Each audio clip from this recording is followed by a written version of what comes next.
ప్రార్థన చేసేవాని యొక్క వైఖరిని గురించి, వాని మనస్సు యొక్క వైఖరిని గురించి యేసు ప్రభు మాట్లాడాడు. దానికి ముందు ఒక సంఘటన జరిగింది.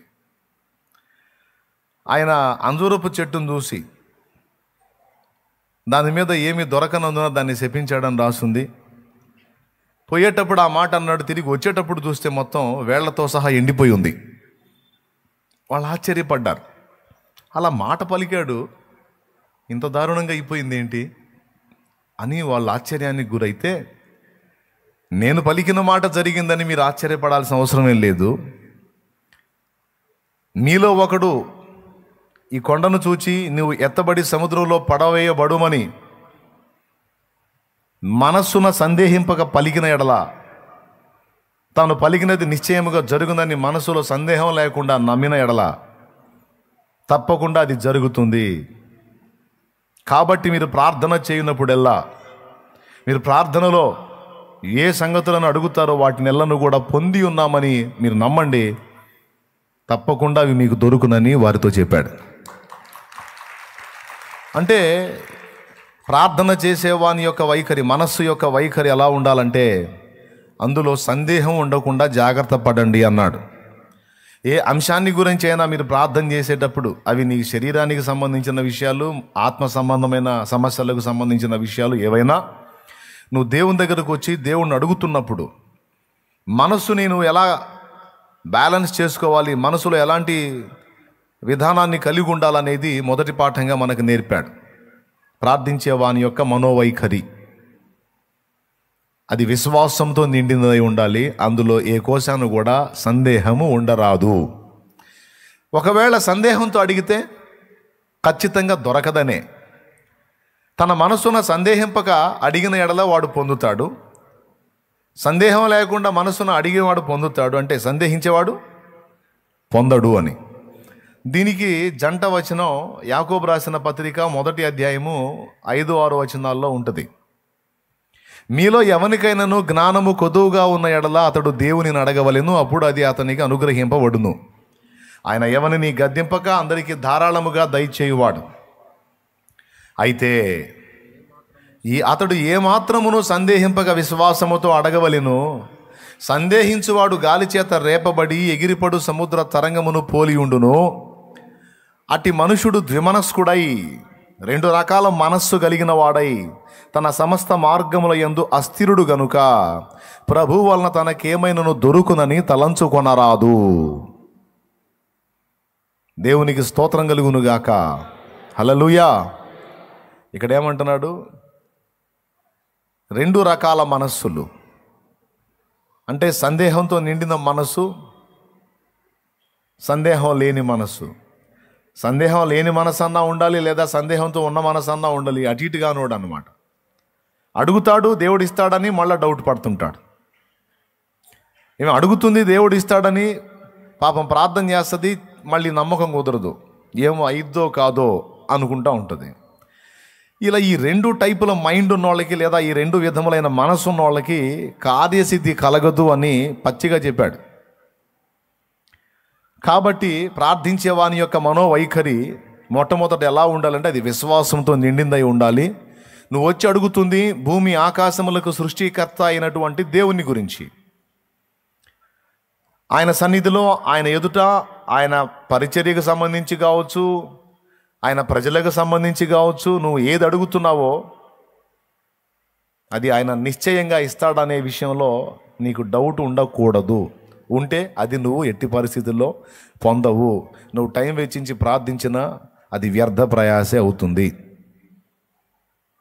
అనే పాఠం ఒకటి. రెండవది, ప్రార్థించడానికి వచ్చిన వాని యొక్క మనోవైఖరి ఎలా ఉండాలి అన్నది ఒకటే టైటిల్ పెట్టుకొని కింద నేను చెప్పిన విషయాలు రాసుకోండి, చాలా ఉపయోగపడింది మీకు. మొట్టమొదటిది సందేహం లేని మనస్సు, విశ్వాసంతో నిండిన మనస్సు. ఎందుకు ఈ మనస్సును గురించి ఇంత ఖచ్చితంగా మాట్లాడాడంటే, మనలో జరగాల్సినటువంటి సమస్త కార్యక్రమాలకి మనసు ఒక ప్రాముఖ్యమైనటువంటి పాత్ర పోషిస్తుంది. మీరు ఒక్కసారి బైబిల్లో చాలా చోట్ల చెప్పబడిన వచనాలన్నిటినీ క్రోడీకరించుకుంటే మీకు మనసు యొక్క గొప్పతనం అర్థమైద్ది. యేసు ప్రభు ఏం పొందమన్నాడు? మారు మనస్సు పొందమన్నాడు. అంటే మీ మనస్సు మారి నూతన మగుట వలన రూపాంతరం పొందండి అన్నాడు రోమాపత్రిక 12లో. మార్కు సువార్త 1:15లోనేమో కాలము సంపూర్ణమై ఉన్నది, దేవుని రాజ్యము సమీపించి ఉన్నది, కాబట్టి మారు మనస్సు పొంది సువార్త నమ్ముడని చెప్పుచు సువార్త ప్రకటించుచు గలియాకు వచ్చాడు. గలిలయకు మనస్సు మారాలన్నాడు, లేదా మనస్సు రూపాంతరం చెందాలన్నాడు. మనసే. తన మనస్సును అణుచుకోలేని వాడు ప్రాకారం లేని పురము వంటి వాడు అన్నాడు సామెతల్లో. అంటే మనస్సు హద్దు దాటింది అంటే, మనసు కంట్రోల్ తప్పింది అంటే ప్రొటెక్షన్ కోల్పోతాడు. తన మనస్సును నియంత్రించుకునేవాడు ప్రాకారం కలిగిన పురం వంటి వాడు. మనసుని అణుచుకోలేని వాడు ప్రాకారము లేని రైట్. అంటే భద్రత కోల్పోయే పరిస్థితి మనకి ఎప్పుడు వచ్చింది అంటే మనస్సుని అదుపు చేసుకోనప్పుడు వచ్చింది. మనస్సును నియంత్రించుకోగలిగితే మనం భద్రతలో ఉంటాం. మనస్సుని హద్దులు దాటనిస్తే మనం ప్రమాదంలో పడతాం. సో మనం ప్రమాదంలో పడటానికి ఏది కారణం? పెద్దగా చెప్పండి, ఇంకోసారి చెప్పండి, మంచి మనసుతో చెప్పండి, పెద్ద మనసుతో చెప్పండి. సో ఇప్పుడు ఈ మంచి మనసు, పెద్ద మనసు, విశాలమైన మనసు, ఈ డైలాగులు కూడా మీరు వినే ఉంటారు. ఎంత మనసుకు సంబంధించే. చాలా పెద్ద మనసు అండి. అమ్మో, చాలా మంచి మనసు అండి, కనికరం కలిగిన మనసు అండి, దయ కలిగిన మనసు అండి. ఇంకా చాలా ఉన్నాయిగా. దయ కలిగిన ముఖం, కనికరం కలిగిన ముఖం, కనికరం కలిగిన ముక్కు, కనికరం కలిగిన చెవి, కనికరం కలిగిన నోరు, కనికరం కలిగిన అనొచ్చుగా. కనికరం కలిగిన మనసు అండి, చాలా మంచి మనసు, చాలా మంచి ముక్కు అనొచ్చుగా. దేవుని అసలు అట్లా అనలా, మంచి మనస్సు అన్నాడు. లేదా చెడిపోయినోడికి దుష్ట మనస్సు అన్నాడు. అంటే మంచిదైనా దుష్టత్వం నిండిందైనా మనసే అన్నమాట. ప్రమాదాల్లోకి నెట్టేది మనసే అన్నమాట. కొంప ముంచేది మనసే అన్నమాట. కొంప గట్టేది కూడా మనసే అన్నమాట. అంతా మనసే. ఈ మనస్సు అనే ఒక పాయింట్ మీద మనం ధ్యానం చేస్తే బోల్డ్ అంత సబ్జెక్ట్ అది. అయితే మొత్తం చెప్పను కానీ ప్రార్థించేవాడి యొక్క మనోవైఖరి మాత్రం చెబుదామని ప్రేరణ పొందాను. అది చెప్తా. ఎందుకంటే చాలా పనులు ఉన్నాయి నాకు, మీటింగ్ పనులు చాలా ఉండే. మొదలైంది బుర్ర తిరగటం. ఇక మొత్తం కోటాలు అయిపోయి ఒక కొలికి వచ్చిన దాకా ఇంకా నడుస్తూనే ఉంటుంది. దేవునికి స్తోత్రం. గట్టిగా చెప్పండి. అంటే ఒక్కటే ఆ మీటింగ్స్ అనే కాదు, ఒట్టి మీటింగ్ అయితే నేను లెక్క చేయలే, కానీ చాలా ఉండే. ఇంకా వేరే విషయాలు కూడా చాలా ఉన్నాయి. కాబట్టి ఎక్కువ టైం తీసుకున్నాను. మీకు కూడా చాలా హ్యాపీ. ఇప్పుడు పెందలడుగు లేచే అవకాశం ఉంది ఈరోజు. దేవునికి స్తోత్రం అని. అందులో ఇంకోటి ఏంటంటే రేపు ఆన్లైట్ కూడా ఉన్నట్టుంది. కాబట్టి సింపుల్గా ముగించాలనుకుంటున్నా. అయితే మనసుని గురించి మాత్రం ఒక్క మాట, ఫైనల్గా ఒక్క మాట వర్ణించి ఆ తర్వాత మనో వైఖరి గురించి మాట్లాడతాను. మనం చాలా సమస్యలకి లోపల మనం ప్రెజర్ అయ్యి కొన్ని రోగాలకు గురయ్యేది, కొన్ని ఇబ్బందులకు గురయ్యేది, కొంతమంది పిచ్చోళ్ళుగా మారేది, ఇదంతా మనస్సు ఎఫెక్టే. ఉదాహరణకి సైతాను మన మీద పనిచేయాలన్నా, దేవుడు మన మీద పనిచేయాలన్నా మన మనస్సునే అబ్జర్వ్ చేస్తూ ఉంటారు. మన మనస్సునే ఆకర్షించడానికి ట్రై చేస్తారు. శరీరానుసారులు శరీర విషయముల మీద ఏముంచుతారు? ఉంచేది మనసా. ఆత్మానుసారులు ఆత్మ విషయముల మీద మనసు ఉంతురు. అంటే మన మనస్సుని సైతాను లాగటానికి ట్రై చేస్తాడు. మన మనస్సుని ఆత్మను ఆస్పదం చేసుకొని దేవుడు లాగటానికి ట్రై చేస్తాడు. మనం ఈ మనస్సుని ఎవరికి లోబరుచుకుంటామో ఫలితాలు మన నుండి, అలాంటి వ్యక్తతలు ఉంటాయి, అలాంటి ఫలితాలు ఉంటాయి మన నుంచి.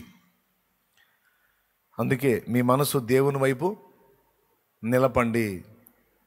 మీ ఆలోచన, మీ మనస్సు పూర్ణమైన మనస్సుతో దేవుని మీరు ప్రేమించండి, సేవించండి, ఆరాధించండి అని మీ మనసును ఎప్పుడు దేవుని విషయాల మీద ఉంచండి అని మనకు పిలుపు. అటు బ్యాలెన్స్ తప్పిందంటే ఇటు శరీరానుసారంగా సైతానుకు సైతాన్ యొక్క ఆకర్షణలకు లొంగే ప్రమాదం ఉంటుంది. అందుకే మీ మనస్సు జాగ్రత్త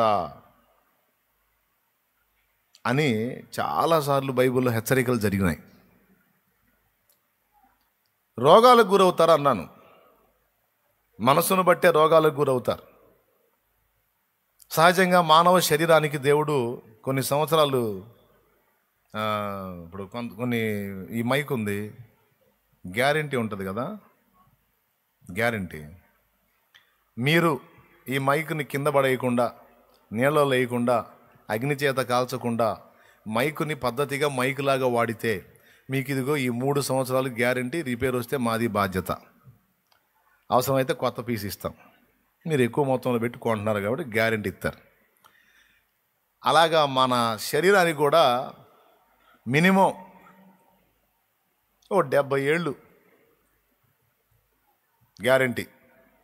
నరుని ఆయుష్కాలము అధిక బలం ఉంటే అది మినిమం ఒక 70 ఇయర్స్. ఈ గ్యారెంటీ కూడా బైబిల్లో రాశాడు. అది కూడా 90వ కీర్తనలో దైవజనుడైన మోషే చేసిన ప్రార్థనలో ఈ ఆయుష్కాలాన్ని కూర్చున్న ప్రస్తావన ఉంటుంది.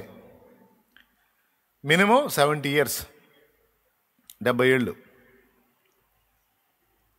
కానీ ఇప్పుడు చాలా చిన్న వయసుల్లోనే దీర్ఘ వ్యాధులకు గురవుతున్నారు. వాతావరణంలో మార్పులను బట్టి, సహజంగా ఈ తినే ఆహార పదార్థాల్లో చిన్న చిన్న మార్పులను బట్టి ప్రాకృతికంగా కొన్ని బలహీనతలు వస్తాయి. అది వేరే సంగతి. అవి వస్తే తగ్గుతాయి. మామూలు రోగాలంటే జలుబు, దగ్గు, తుమ్ములు ఇవన్నీ పిల్లలకు కూడా వస్తాయి, పెద్దోళ్ళకు వస్తాయి, ఇవన్నీ నడుస్తూ ఉంటాయి. అప్పుడప్పుడు జ్వరాలు, కాస్త రెస్ట్ లేకుండా వర్క్ చేసినప్పుడు బాడీ జ్వరానికి గురైద్ది. అంటే అర్థం ఏంటో తెలుసా? ఓవర్ హీట్ వచ్చి బాడీ ఇక నేను సహకరించను, నాకు కొంచెం రెస్ట్ కావాలని ఇక జ్వరం వచ్చినోడు ఇక ముసుగుదని పండుకుంటాడు. కనీసం తినటానికి కూడా ఇష్టపడ్డాడు, నోరు కూడా చేదైపోయిద్ది. ఈ తినమ్మా బాగుంటుంది తినండి, నాకు వద్దు, నాకు తినబుద్ధి కాటల్లా, నోరు చేదుగా ఉంది అంటారు. ఎవరు? జ్వరం వచ్చిన వాళ్ళు. ఎందుకు? జీర్ణ వ్యవస్థ సైతం రెస్ట్లోకి వెళ్ళిపోయిద్ది, బాడీ మొత్తం విశ్రాంతిలోకి వెళ్ళిపోయిద్ది, సర్వ శరీరము మౌనం అయిపోయిద్ది. ఇక 1-2 రోజులు అలా ఉన్న తర్వాత చిన్న చిన్న మార్పులు, మళ్ళీ బాడీ సెట్ అయ్యి మళ్ళీ లైన్లోకి వచ్చిద్ది. చాలా వరకు జ్వరం వచ్చిన వ్యక్తికి విశ్రాంతి అవసరం. విశ్రాంతి అవసరం కనుకనే ఓవర్ హీటు, అధిక ఉష్ణోగ్రత బాడీలో పుట్టించి పడేస్తాడు అక్కడ. సో జలుబులు, దగ్గులు, జ్వరాలు, తుమ్ములు ఎక్సెట్రా ఇతరత్ర చిన్న చిన్న బలహీనతలు అన్నీ మామూలుగా వస్తాయి, పోతాయి. కానీ మినిమం 70 ఏళ్ల గ్యారెంటీ ఇచ్చినటువంటి శరీరానికి దీర్ఘవ్యాధులు ఎందుకు వస్తున్నాయి? దీర్ఘవ్యాధులు అంటే ఇక జీవితకాలం ఆ జబ్బుతో ప్రయాణం చేయాల్సిందే. ఒక్కసారిగా ప్రాణం తీయదు, కానీ క్రమక్రమంగా బాడీని ఇబ్బంది పెడతా ఉంటుంది. దీర్ఘవ్యాధుల జాబితాలో కొన్ని ఉన్నాయి. అయ్యేందో మీకు తెలుసు. నంబర్ 1, నంబర్ 2లో 2 వస్తాయి. 1 షుగరు, 2 పొగరు. అంటే బీపీ తర్వాత ఇంకా కొన్ని జబ్బులు ఉన్నాయి, కొన్ని బలహీనతలు, దీర్ఘవ్యాధులు. నా పరిశోధనలో నేను గుర్తించింది ఏంటంటే 100% దీర్ఘవ్యాధులకు మనిషి ఏ కారణాన్ని బట్టి గురవుతున్నాడు అంటే తన మానసిక వైకల్యాన్ని బట్టి గురవుతున్నాడు, మానసిక బలహీనతను బట్టి గురవుతున్నాడు. మెంటల్ ప్రెషర్, మానసిక ఒత్తిడిని బట్టి గురవుతున్నాడు దీర్ఘవ్యాధులకు.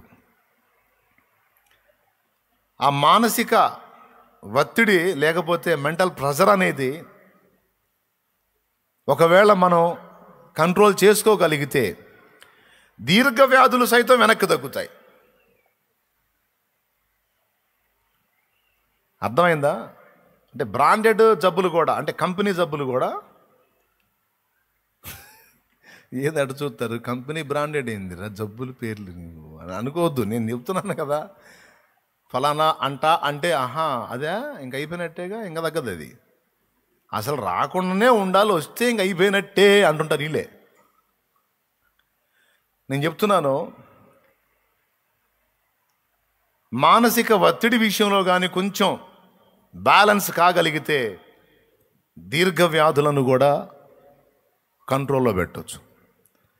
ఒకవేళ మానసిక ఒత్తిడికి గురైన ఒక వ్యక్తి ఒక సాధారణ వ్యాధిని కలిగి ఉంటే అది దీర్ఘ వ్యాధిగా మారే అవకాశము ఉంది. మళ్ళీ చెప్పేదా, సాధారణ బలహీనత కలిగి ఉంటే ఆ బలహీనత దీర్ఘ వ్యాధిగా మారే అవకాశం ఉంటుంది.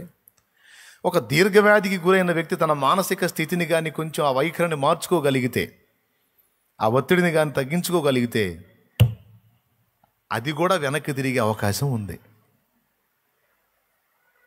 అంటే ఇదంతా ఎందులో జరుగుతుంది? ఈ బాడీలో మార్పులన్నీ ఫస్ట్ మనస్సులో కలిగి ఆ తర్వాత అది శరీరంలోకి వస్తుంది అనడానికి మీకు చాలాసార్లు రుజువులు చెప్పాను నేను. మరి ఎంతమంది వాటిని సీరియస్గా తీసుకొని బ్యాలెన్స్ అవుతున్నారో, ఎంతమంది ఇంకా జుట్టు బీక్కుంటారో నాకైతే తెలీదు.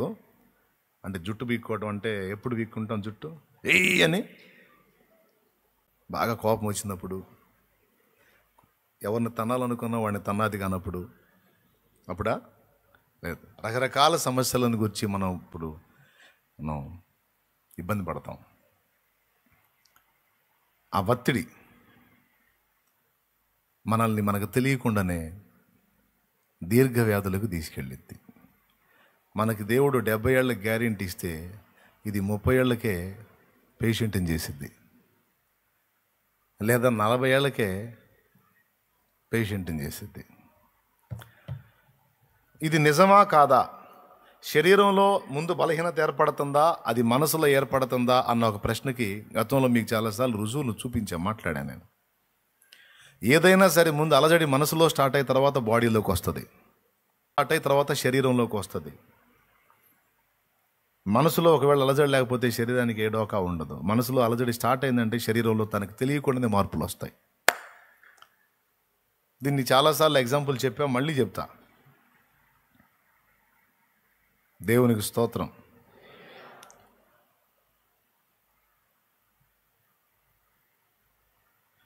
ఒక అరణ్య మార్గంలో నువ్వు వెళ్తున్నావు, ఒక అడవిలో నువ్వు వెళ్తున్నావు.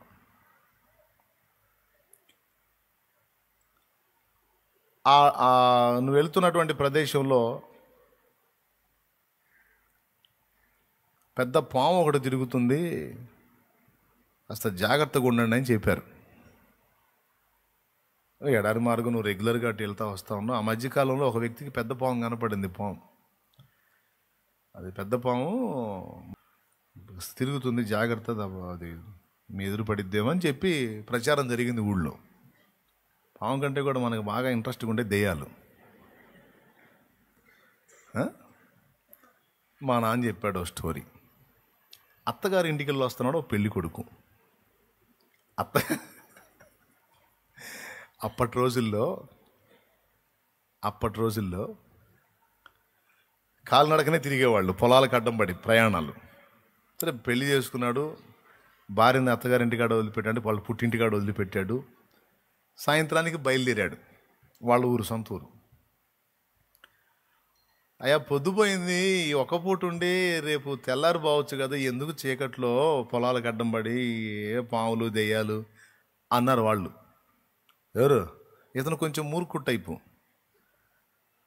అది ఎందుకు అంటే అదే చేస్తాననే టైపు అనమాట.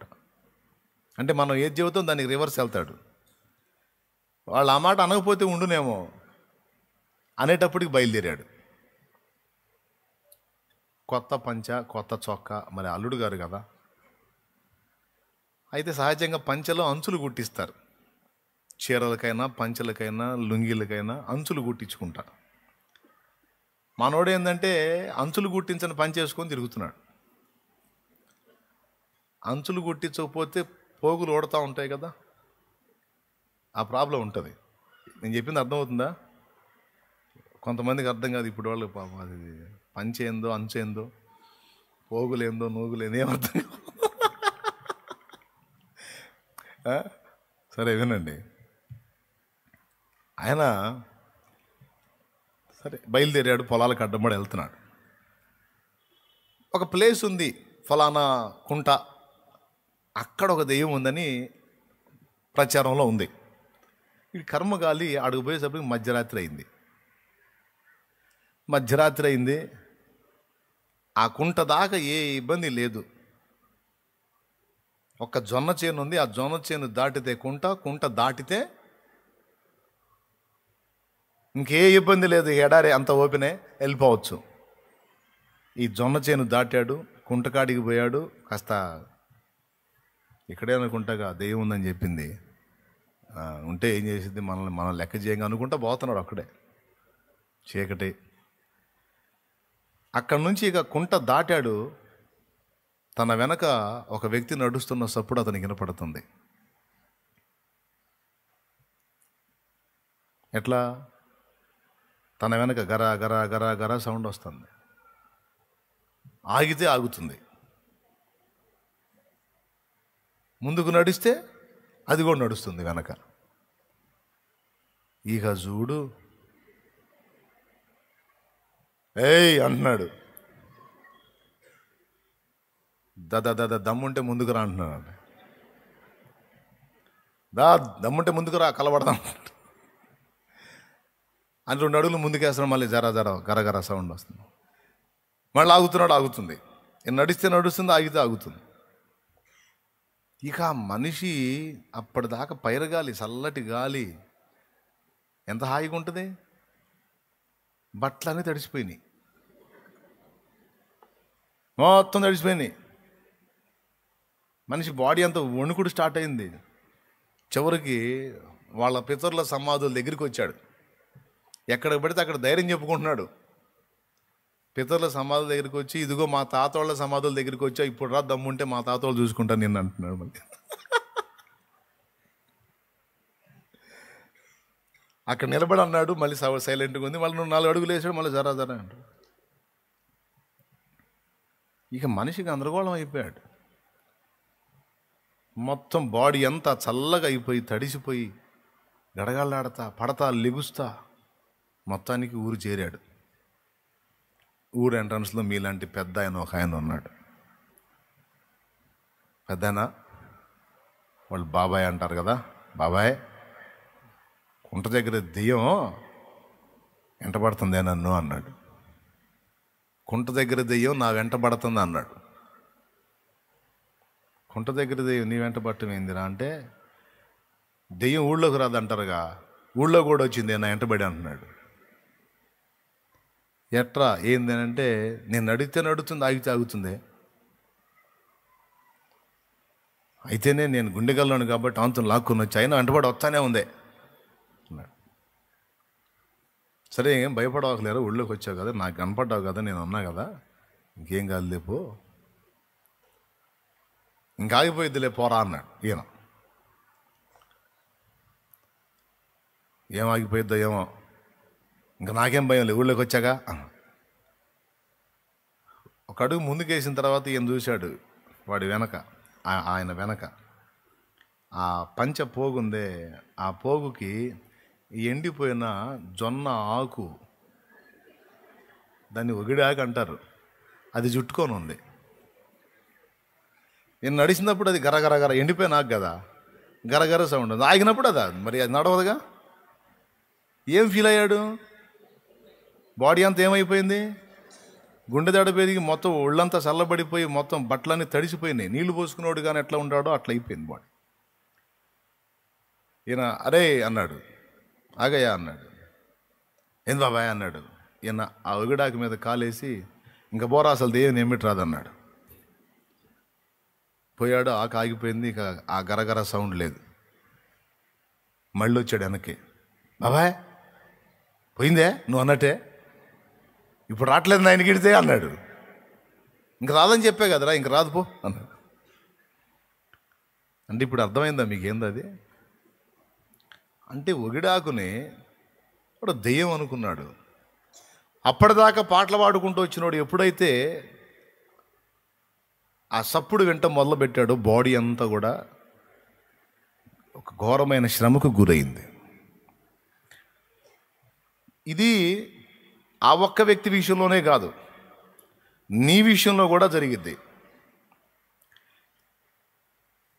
నీకేదన్నా అలాంటి డౌట్ వచ్చినప్పుడు నీ బాడీలో నీకు తెలియకుండానే షివరింగ్ రావటం, నీ ఒళ్ళంతా చెమటలు పట్టడం, చల్లటి గాలి తగులుతున్నా సరే నీ బాడీ తన కండిషన్ని కోల్పోవటం, ఈ మార్పులన్నీ మన శరీరంలో జరుగుతాయి.